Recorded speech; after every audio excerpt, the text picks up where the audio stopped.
Kementerian Pertahanan Rusia pada Selasa 28 Maret 2023 mengumumkan Angkatan Laut Rusia menggelar manuver militer dan menembakkan rudal supersonik anti kapal ke arah sejumlah target tiruan di Laut Jepang.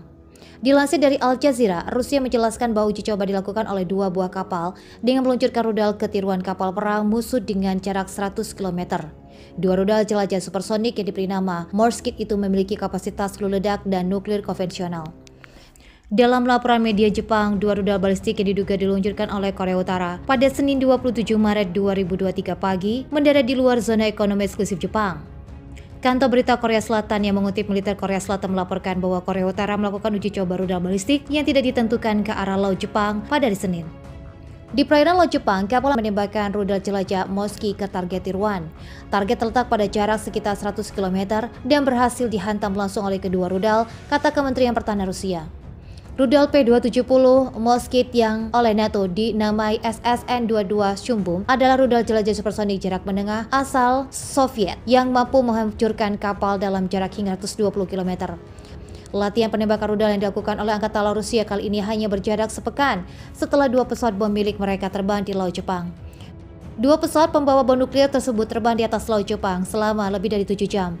Pihak Moskow menyebut gestur tersebut sebagai penerbangan berencana. Penjaga pantai Jepang mengeluarkan 2 peringatan pada hari Senin, menunjukkan bahwa 2 peluncuran dilakukan oleh Pyongyang. Kementerian Pertahanan Jepang mengatakan bahwa rudal menempuh jarak 350 km dan mencapai ketinggian 50 km sebelum jatuh ke laut. Peringatan pertama dikeluarkan pada pukul 7.50 waktu setempat, dan 10 menit kemudian peringatan kedua dikeluarkan oleh penjaga pantai Jepang. Kyodo melaporkan mengutip sumber-sumber pemerintah pada hari Senin bahwa rudal pertama mendarat di luar zona ekonomi eksklusif Jepang. Perusahaan penyiaran Jepang, NHK, mengatakan mengutip sumber pemerintah bahwa rudal kedua juga mendarat di luar zona eksklusif. Pekan lalu, Korea Utara juga menguji rudal balistik yang juga mendarat di luar zona ekonomi eksklusif Jepang. Pemimpin Korea Utara Kim Jong-un mengatakan bahwa uji coba itu adalah bagian dari latihan militer yang dirancang untuk menguji kemampuan negara itu menganggap serangan nuklir dengan senjata nuklir sendiri.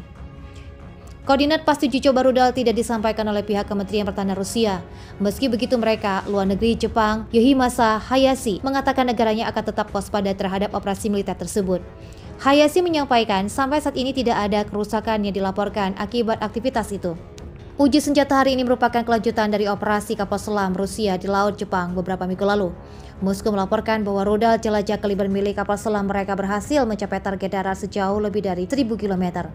Dalam beberapa dasawarsa terakhir, Rusia di Jepang memang terlibat sengketa teritorial atas rangkaian pulau-pulau Pasifik. Rusia mengatakan bahwa dalam sesi uji coba awal Maret 2023 lalu, mereka terlibat sejumlah kapal jet dan drone demi mengamankan wilayah tersebut.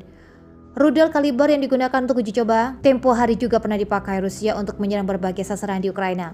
Rudal tersebut diluncurkan dari sebuah kapal selam di Laut Hitam untuk menghantam pembangkit listrik. Lewat keterangan salah satu pejabat Kementerian Luar Negeri, Sasuke Matsuki, Jepang mengaku tidak berencana mengajukan protes atas puluhan rudal tersebut. Matsuki mencatat bahwa lokasi latihan berada di Peter the Real Bay yang dianggap sebagai wilayah garis pantai Rusia, kendati sebenarnya menghadap perairan milik kedua negara.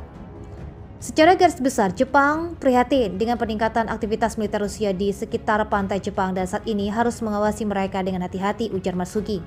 Pada September tahun lalu, Jepang sempat memprotes latihan militer gabungan antara Rusia dan Cina di Kepulauan Kuril, dan Kepulauan Kuril memang berada di bawah penguasaan Rusia, namun beberapa lokasi di sana juga diklaim oleh Jepang.